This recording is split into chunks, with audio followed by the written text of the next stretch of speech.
Welcome to the Better Life Series podcast. My name is Steve Fisher, and I'm here with Ken Caputo. When we look at different things that we're trying to do to have a better life, Ken comes to mind because he's a caring person. He's done some different projects to really connect people with their passions, with community, that community network. And so we're here talking about just the ideas of what it takes to have a better life. And um, I appreciate you, Ken. And we've had several different events that we've gone to together, and you always bring a kindness and an energy about you. Um, could you just share a little bit about, your journey in life and, because I know we all learn things, but what's your journey in life been like for you? And, what have you learned from that? It's been, I don't know, I think like most people, it's been sort of typical and also unusual. There's always elements of both of that. I was had a father that left when I was young, but then a stepdad that came in and gave me that wonderful experience of, having a strong family around me. So, but that was always contrasted against, kind of the dad that didn't want you. So, and it's always interesting. I've worked with kids for a lot of years, and those things, they create opportunities. They can be, they can be gifts, but also can create some trauma. So, and for me personally, it just kind of led me down a path of really thinking about what does it mean to be a good human? And, and when it's hard to be a good human, how do you find the way to be a good human anyway? And not let the world kind of beat you down or situations that may be beyond your control take over. And I didn't have answers to that. I kind of meandered around, and in my early 20s, I was fortunate in that I stepped into a martial arts school. Uh, Really for no other reason than I've always been an athlete and I wanted to do something physical.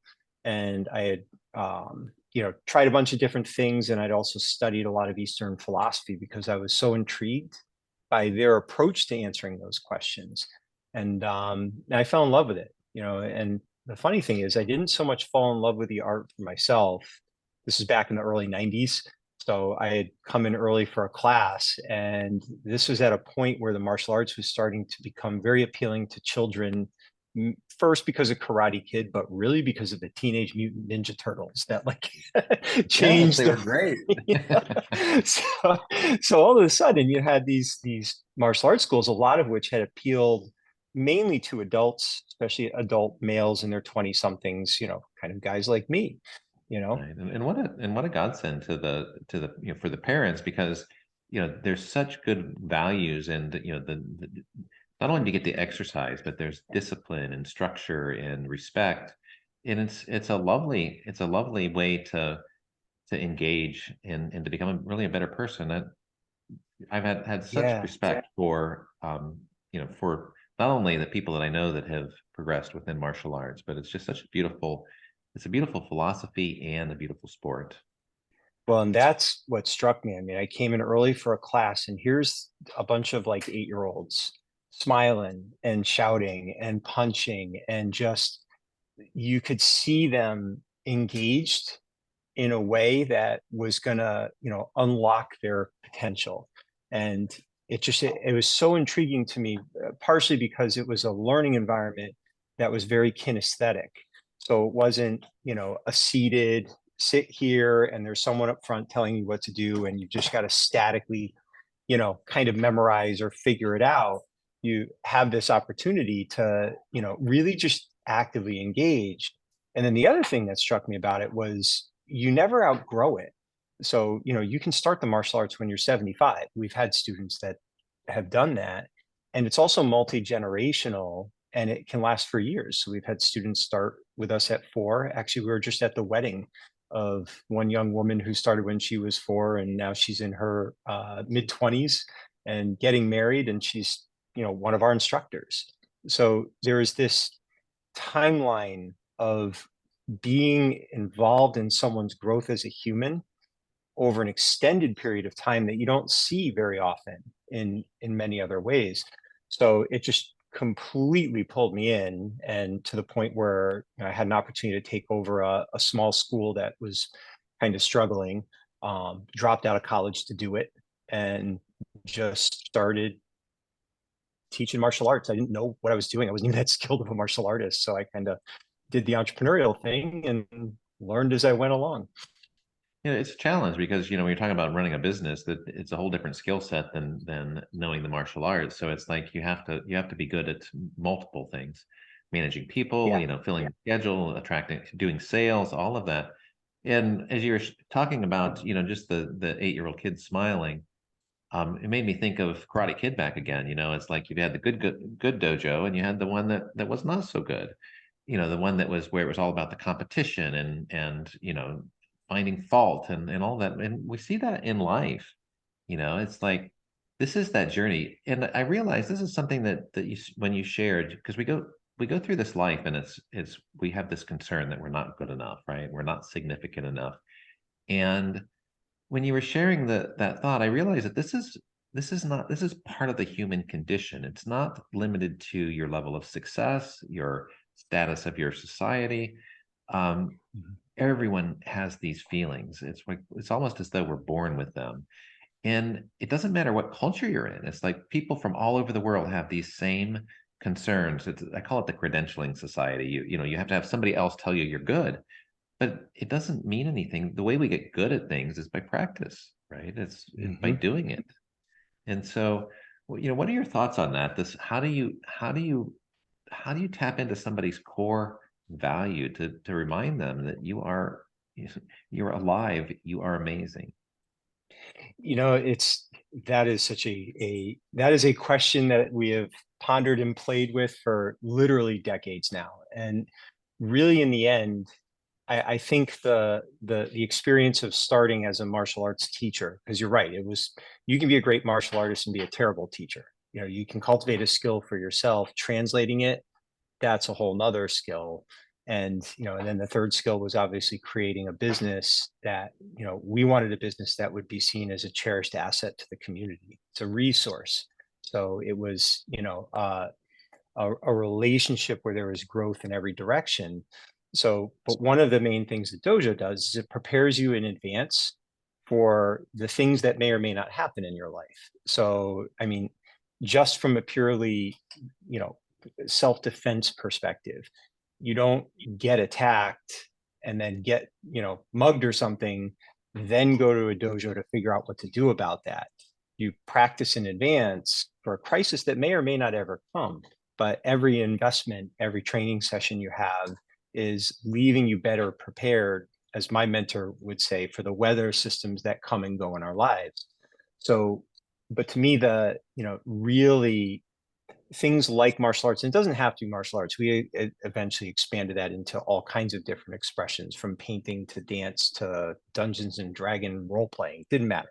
But the idea was, if you think in terms of the things that you can control, which are daily investments and practices that make you a more skillful navigator of your life, you'll be better equipped to handle the things that you can't predict that are going to come up, both good and bad. I mean, people collapse under the weight of success as much as they collapse under the weight of adversity or challenges.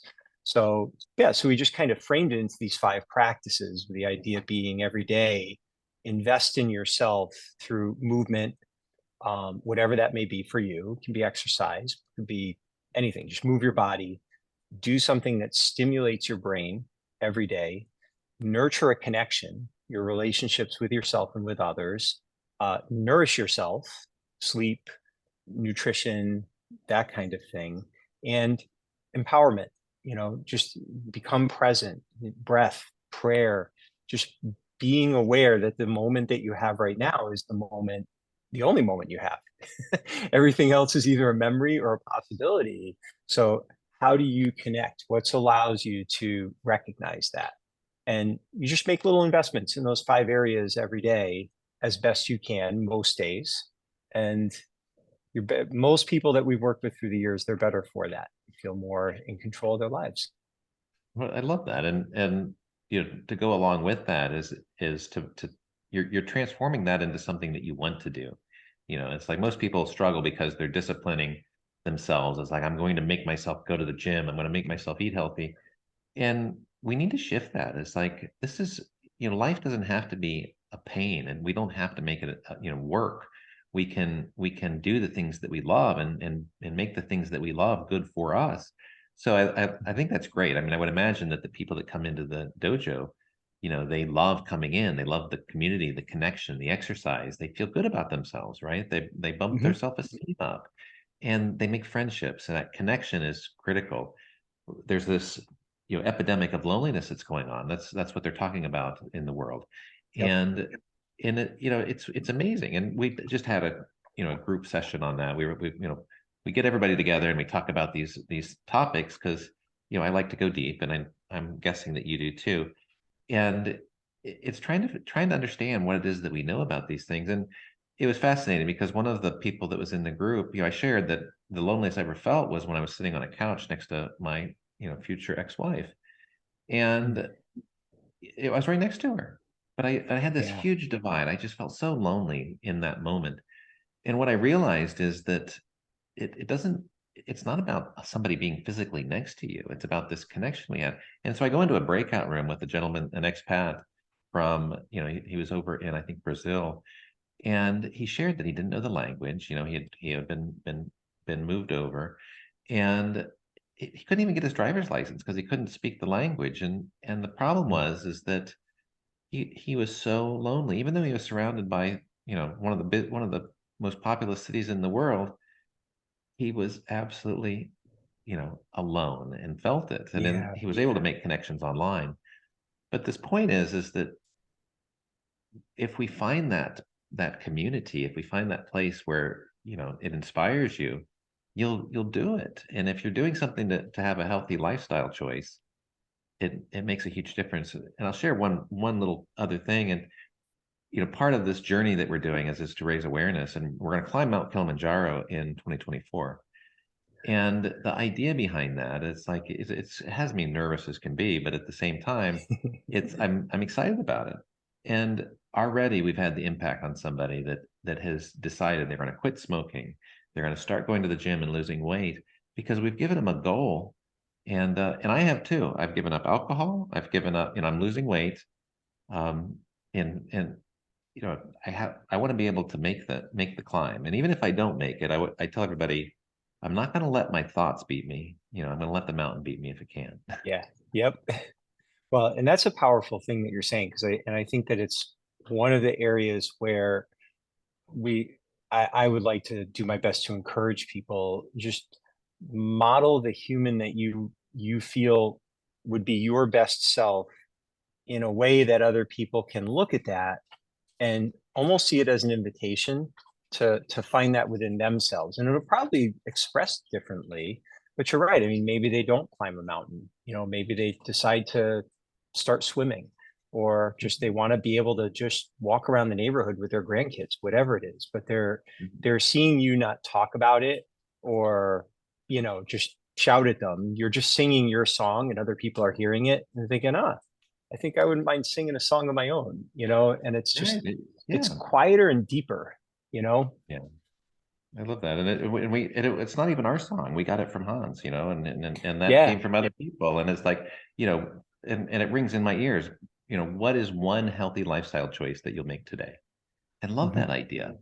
And it's like Yeah. we fight it, we resist it, but we we don't want to die early, right? We want to have a long life, but more importantly, we don't want to linger on with health problems and be struggling. We want to live the longest possible time, dancing, singing, whatever it is that we do, and then conclude it, maybe just in our sleep or whatever. But go out with live the same way, die the same way that we live. Just completely in control and full of life. I always joke that I'm just going to drop dead over one of the cafe tables in one of the centers that, just like, just stop, and that'll be that. But I agree, Yeah. I mean, health, you hear more and more talk about health span, and the, not so much longevity, but the quality of the years that you have, and, and the things that you can consciously choose to do that extend that so that, you know, your waning years are just, you know, like what is Hans says it all the time, you know, live well, die quick, or something to that effect. And yeah, I like that idea. It, you know, it's the idea that we just, you know, we want to just continue to live, and then when it's no longer feasible to go out gracefully, you know, so that we're not grasping at a life that we don't want. And you know, that's, I think that that would be the greatest loss of this gift of what we have, is if we sacrifice the preciousness of this life by making bad decision choices. And I used to do that. I mean, I can remember quit smoking, and the realization that came to mind is, why am I killing myself? Why Mhm. I I said I need, I remember making the shift in my mind saying, I want to live. Yeah, You know, because yeah. anyone that's smoking at this moment, they know it's killing them. And my question to them Hmm. is, why do you want to die? And it's Right. like, I know it's a subconscious death wish. I mean, you see it all the time, but yeah, it's like, it's ridiculous, because it's not that they're going to die. They're going to end up with emphysema. They're going to be carting around oxygen tanks. They're going to be struggling for breath, not being able to make it to the grocery store. It's not as though it's actually going to kill them. Statistics are they're going to be suffering immensely for many, many years. And it's like, you know, why would you do that to yourself? And so, you know, anyone that's smoking, that was what came to my mind. It's like, oh, with my luck, right? I'm going to be the one carting the oxygen tank. And I'm not, it's not only that I'm not, it's going to be like 2 years. I'll be hanging on for 20 years, Yeah. and it'll be Yeah, miserable. yeah. So, Yeah. so yeah. Well, and it's interesting. I think for a lot of people, the challenge, like we talk about this idea of a life spiral.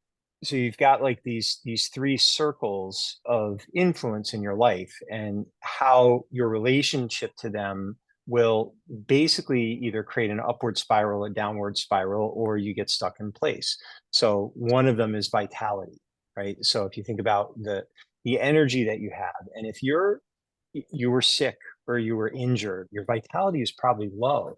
It's hard. It's hard to start exercising. You know, it's very difficult to start to nurture so that you're getting that feeling of, hey, I'm losing weight, or hey, my immune system's a little better. It's a struggle at first, right? When your vitality is high, you've all those things become easier, right? And it's easier to spiral up.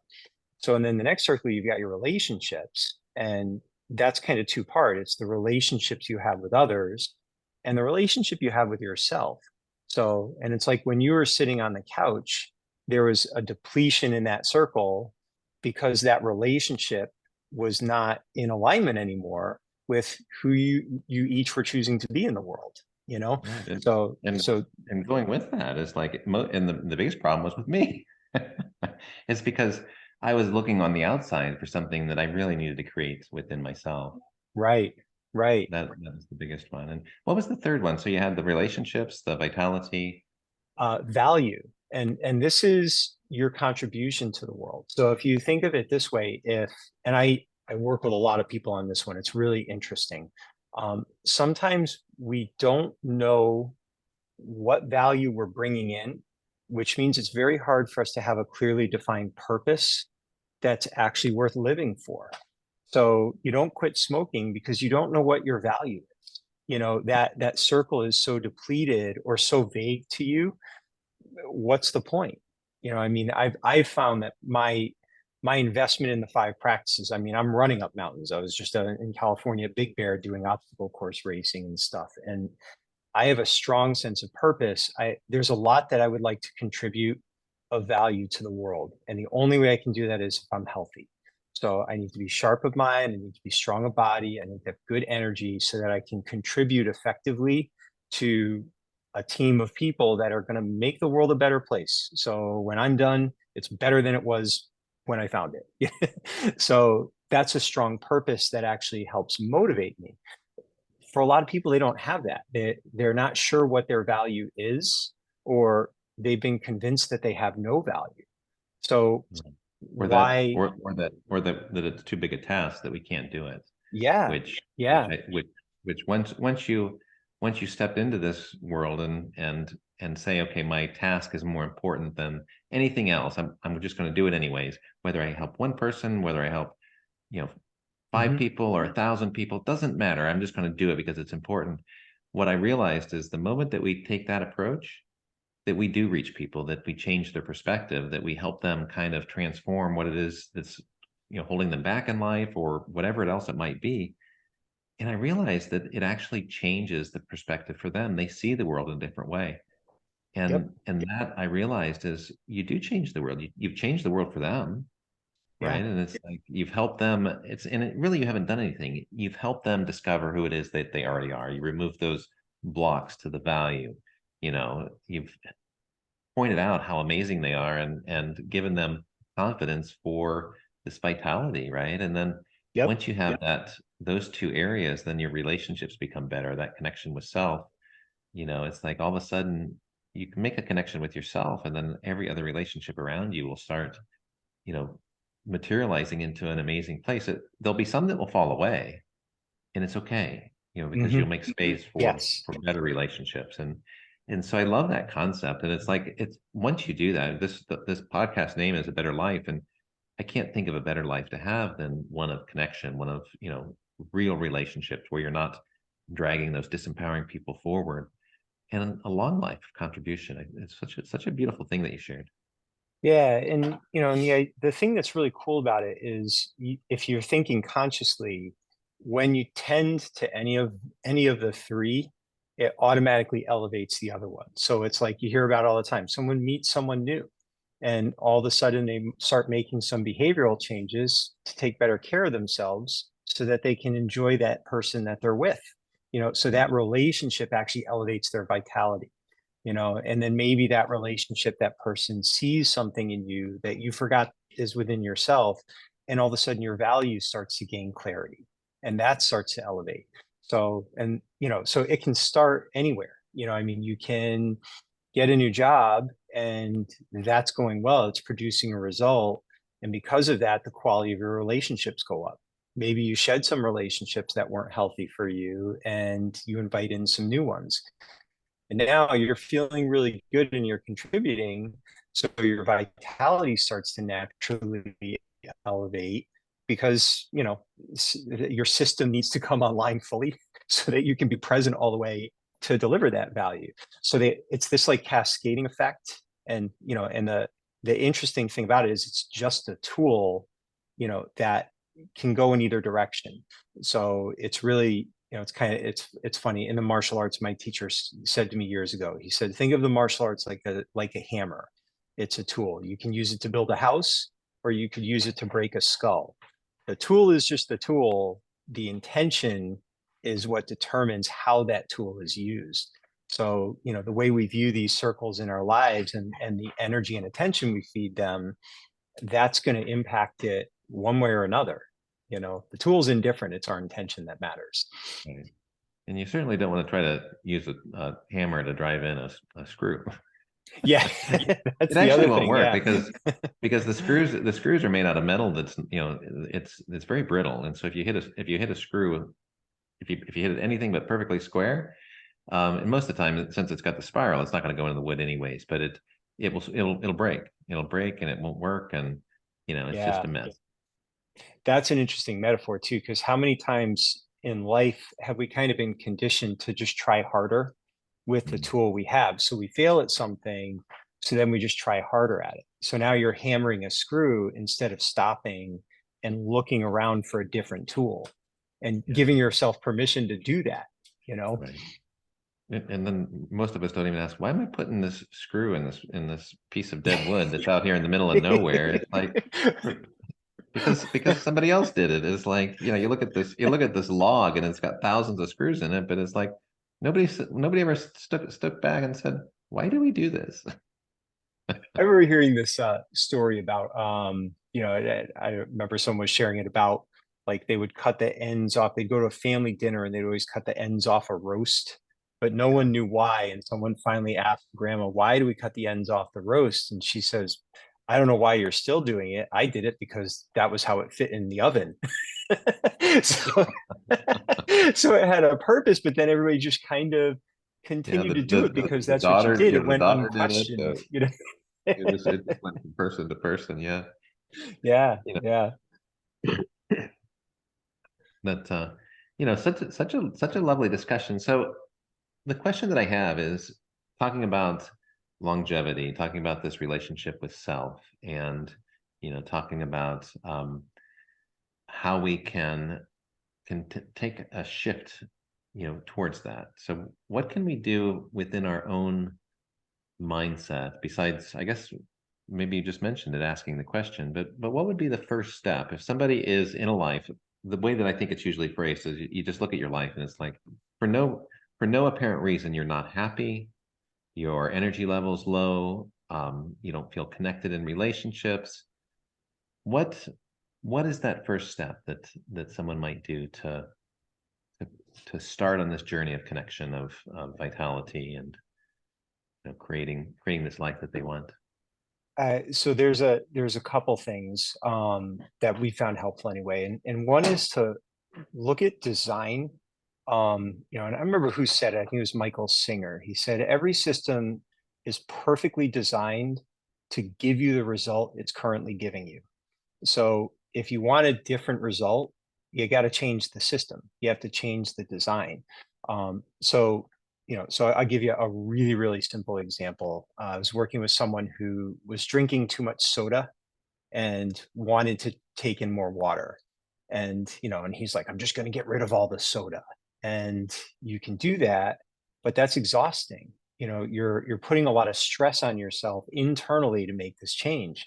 So we talked about it a little bit, and I have this thing we can talk about it. It's called the swapping grid, and we call it the swapping and linking. So what he ended up doing was he took a pitcher of water and he put it in front of the soda in the refrigerator so that whenever he had the urge to drink soda, he designed a choice point where he would have to reach behind the water to get the soda, which he would do sometimes. But within a few days, he was drinking 50% more water and decreased his soda intake by 50%. Not by trying to will his way into doing it, he just shifted the design a little bit so that it was more a conscious thing, and that made a huge difference for him. So that was the end result, and it was pretty much instant. And it was not he didn't feel it was difficult for him to make that change because Mhm. it wasn't an internal change. It was just a shift in the external environment that made it easy for him to adopt a healthier habit that he chose to adopt. I do the hypnotherapy, and I have clients that struggle with different things of habit change. And I had one that we really empowered. So what her battle was is she would go through the grocery store and she would have cravings for sweet foods or for salty Mm. foods, snack, the high caloric foods that we're not healthy for. And instead of trying to say battle this, because it would make the whole shopping thing very difficult for her, and she'd end up buying a lot of different foods. I said, get the one that you want, right? Put it in your basket. And so she did that, and I said, just make peace with your subconscious, right? And allow your subconscious that you've got this in your basket. And she'd go through the whole store and she'd get all the fruits and vegetables, knowing that she had this sweet treat in her basket. And when she went through the checkout, she would just set that off to the side. There you go. That's perfect. And it's like, so her mind was happy the whole way through, and it was only one moment of conscious will that she had to exert, and it made that shopping process so much easier, and something of joy. And every once in a while she would slip up, and it's like, it's okay, right? It's like, just know that you make that conscious decision, right? It's like you are in control of your life. You have immense power. If that's something that you choose in that moment, then that's what you choose. Yeah, So yeah. The other thing that's interesting, it's our tendency. So we'll like work with people on this whole idea of instituting these 5 practices in their life. And for most people, if they're kind of, especially in like a crisis place where they're feeling like they need drastic change, they immediately gravitate towards the thing that's most lacking. So, so let's say that they don't do any exercising and they're like, oh my God, I have to start exercising. And, and what we tell them is start with something that you already love to do. So maybe you love cooking and you love doing food prep. So experiment with the nutrition part first and then leverage that into movement. So, so eat something that's healthy for you and then go for a 5-minute walk afterwards. I, So, I just had this vision of you doing a Karate Kid move, moving the pan. oh yeah. Yeah. No, it's But I it's love that funny. I idea. remember talking to a guy who's a Buddhist chef. And one of the things he would do is he would have you put like an orange slice on your tongue and have it sit there for like 2 minutes. And just you would feel like the juices of the orange and everything. Then he'd have you do the same thing with a potato chip.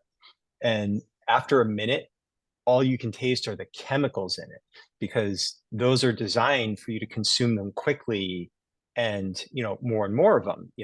So there was this mindfulness to pausing and letting the food start to tell you how good it is for you or how bad it is for you. And it was a very, very interesting thing. So it was like this kind of mindfulness meditative practice around eating, and starting to shift your relationship with the foods you know that you're consuming. So I found that fascinating. It was really cool. It is fascinating. I just got chills, and my friend Alec Wells. I always quote his name because he calls them the spiritual chills, right? So it's like the truth, or he calls them the truth bumps, or something like that. And it's this Mm, idea that when somebody says something that resonates deeply with you, it's like you get this wave of like, oh yes. yep. And what you shared was, this idea about bringing it into food, this mindfulness practice. That's quite important. And what I noticed as I was talking to Stuart the other day when doing the podcast, Stuart Elliott, he was talking about nature and connecting with nature. And out Mhm. my window, I heard some birds chirping. It's springtime here. They're all making nests, and it's a beautiful, beautiful time. This podcast won't go out until later part of July, but right now it's the end of May, and the thing that was beautiful about that is there was just such peace in the song and just the nature. And in the next moment, my awareness shifted over to the electronics, and I've got this electronic light over here, and it's got a almost unperceptible hum to it. It's a very high pitched grating hum. It's that kind of, I don't know if you ever walked past a house with with those spider repellent, they've Oh got yeah, yeah, yeah. sonic spider repellent things. Yep. My old girlfriend she would have to run past the house, and I never heard it. I do believe that I could hear it now because I hear this light, and it's a very unsettling energy about it. And what I'm wondering is, coming back to what you were sharing, is how often are we just not mindful? Often Mhm. are we just not paying attention to the environment that we're in? And if we could just take a little bit of time and go out into nature and connect, and then also, like what you're saying, is pay attention to your foods. Pay attention to what you're experiencing. Mhm. And be okay with small, frequent visits throughout the day. Like, it's funny. There's a story that a reporter once asked the Dalai Lama, "Are you enlightened?" And the Dalai Lama smiled back and said, "Not at the moment."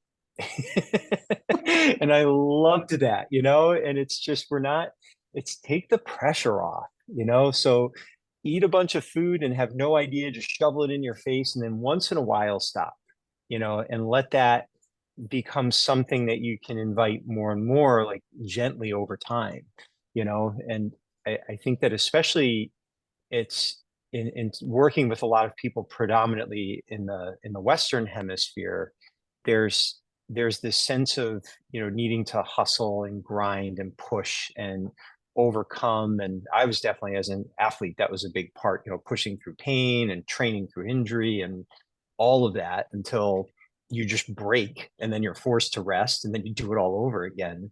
And now they're finding more and more that it doesn't matter whether you go all out for a condensed period of time or you spread it. Like in fitness now, they talk about exercise snacks. 10-minute exercise chunks are just as good for you as 1 hour chunk, sometimes even better.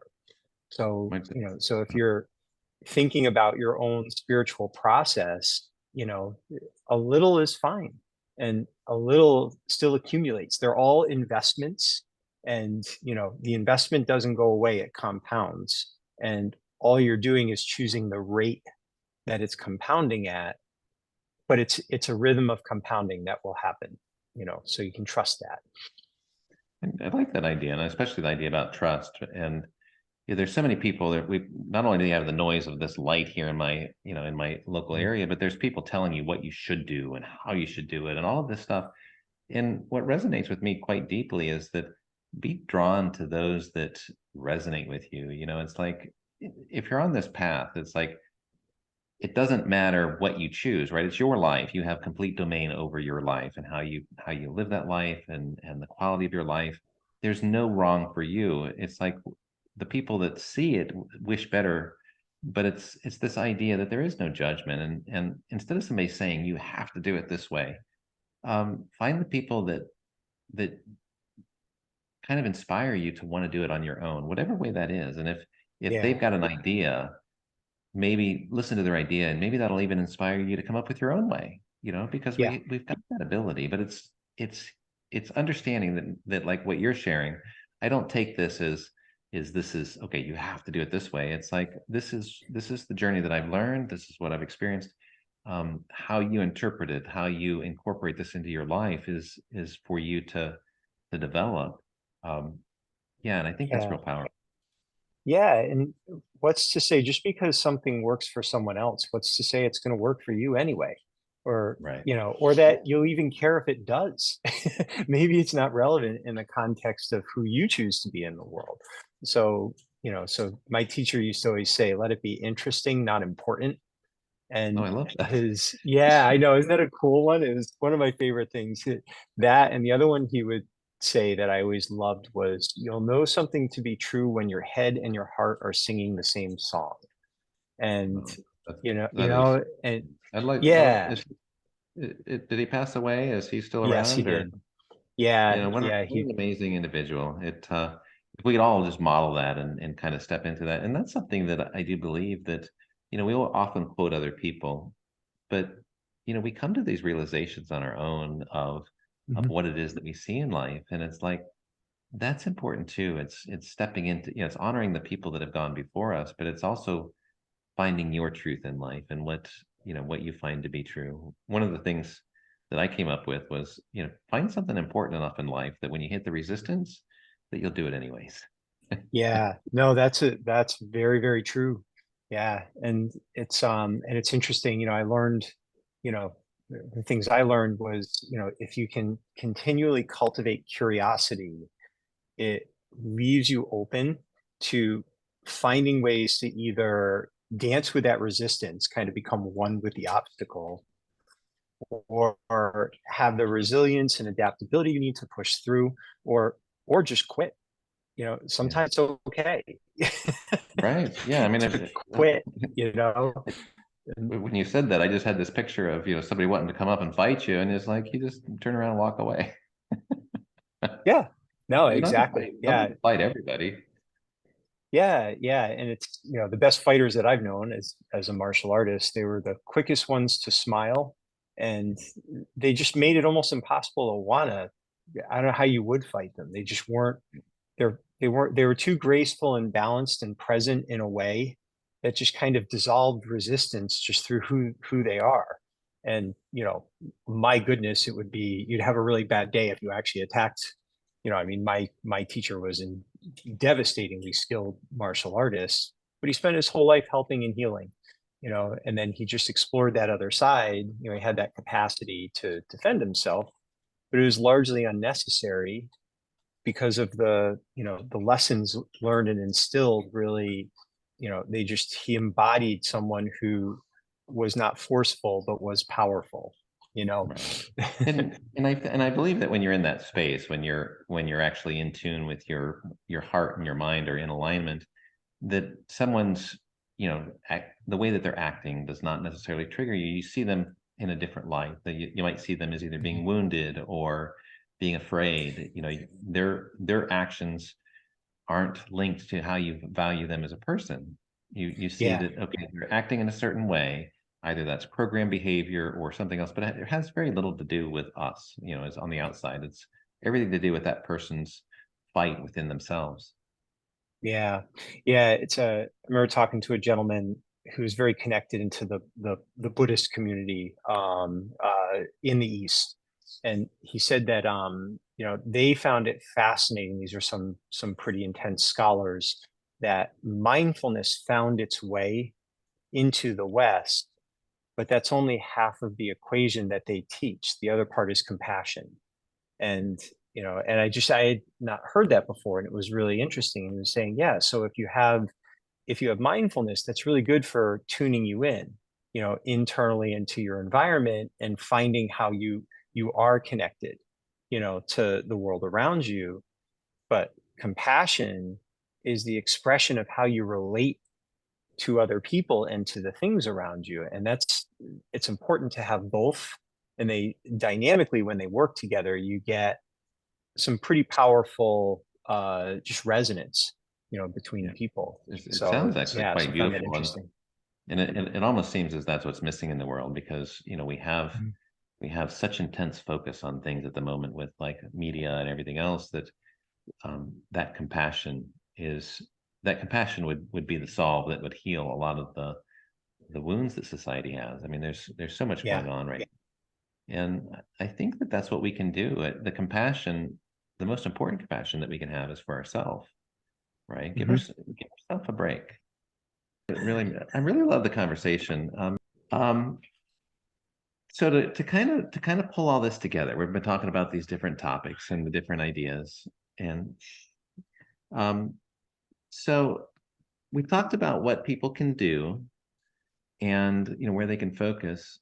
So how can people reach you if they're interested in finding out more about you or about what you offer, as far as either insights or just to connect with you?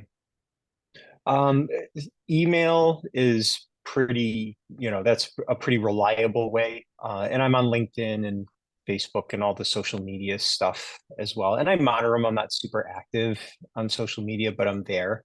Mhm. But yeah, reaching out through email is probably the simplest way. That's usually how I initially connect with people, and then Love that. have a conversation like this from there. Well, we'll have to have another one, because I consider you a kindred spirit, and I really enjoy your energy and the way that you show up in the world, and really your kind heart. You're a good man. If you were to share one insight to to the people out there, if they're listening to this, especially people that might feel disconnected, um, what would be one insight that you could offer where somebody really to have a better life? What would you offer them? I, I think so. If you think about, if you were to, in good times and difficult times, if there were 6 words that would remind you at your core of who you choose to be, regardless of the environments around you, what would those words be? And it's six-ish. And I'll just give you a simple example. For me, it's very simple: live life with grace and balance. That's it. So when someone's, their energy is pulling me out of balance, I can just remind myself of that. How can I be graceful in this situation? How can I maintain my balance when situations are kind of making that more challenging? I'm on a rocking boat right now, that kind of thing. So I think it's just finding what would those just few words be, that's almost like a mantra, that you know you can play, that reminds you of who you truly are. And I think often when we get into difficulty, we've forgotten, and forgetting is very human. But my teacher would say part of spiritual weightlifting is remembering after you forget, because every time that you practice remembering again and bringing yourself back to that place, you strengthen your center. So I found that helpful in a lot of people that I've worked with, including organizations with 80 people, 100 people, having that little mantra that they could remind themselves. A big one we use in a lot of our companies is, what is the result we're trying to produce? And if we have disagreement or disconnect, someone making that simple statement reminds us to make sure we're actually aligned and talking about the same thing. So there, little things like that can make a significant difference. That. And for me, it's one of the things that I would bring in would be laughter. So it's living life with laughter, love, and light. And so, Perfect. Yeah. Yeah. And, yeah, I mean, isn't that interesting? Because now, if you're in a position with maybe there are difficult circumstances, you're thinking about how to bring out the laughter or the light or the love. So you're looking for that and popping the bubble of yeah, and tension that's created exactly through your right. simple little mantra like that. Yeah. And it can come in so many different ways because I it's amazing. I resonate with you, my friend. Thank you so much for sharing your wisdom, sharing your time, and sharing your laughter, your love, and your light. I thought it was great, and I really appreciate you being here. Yeah. Thanks for having me. This is awesome.